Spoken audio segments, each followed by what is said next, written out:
బ్రహ్మవరం అనే గ్రామంలో కాంత ఆవిడ ఉండేది. ఆమె చాలా గయ్యాలి. ఆమెకు ఒకే కొడుకు రంగడు. వాడుంటే ఆమెకు చాలా ఇష్టం. కానీ అడిగినవన్నీ ఇస్తే చెడిపోతాని ఇచ్చేది కాదు.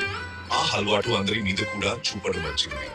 కొన్ని రోజులకు అందరికీ ఆ విషయం తెలిసి తమకు కావలసిన వాటిని ఆమెకు వ్యతిరేకంలో చెప్పి చేయించుకునేవారు. ఆపై నవ్వుకునేవారు.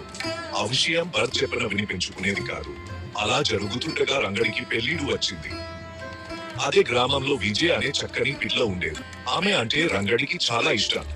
కానీ ఆ విషయం తల్లికి తెలిస్తే విజయ్తో పెళ్లి జరగనిదని, స్నేహితుల దగ్గర విజయ్తో తనకు పెళ్లి ఇష్టం లేదని చెప్పాడు.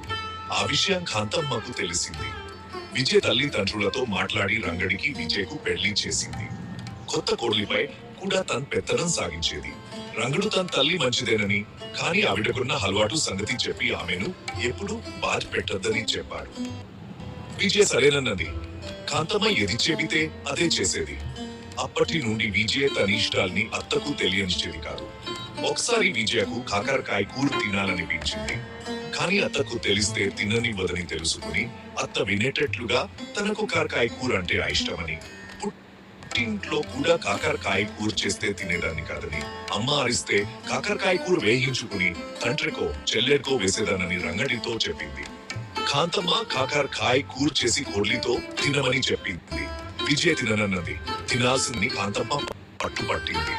రంగడు వచ్చాక తింటానంది విజయ్. ఇప్పుడే తినాలని కాంతమ్మ పట్టుపట్టింది. విజయ్ ఏడుస్తున్నట్లు నటిస్తూ కూర ఇష్టంగా తినది. అలా తనకు కావలినవన్నీ సాధించుకునేది. కొద్ది సంవత్సరాల తర్వాత కాంతమ్మ జబ్బు చేసి చనిపోయింది. అప్పటి నుండి విజయ్ తనకు కావలసినవన్నీ తను చేసుకునేది. ఇది అత్తగారి పెత్తనం.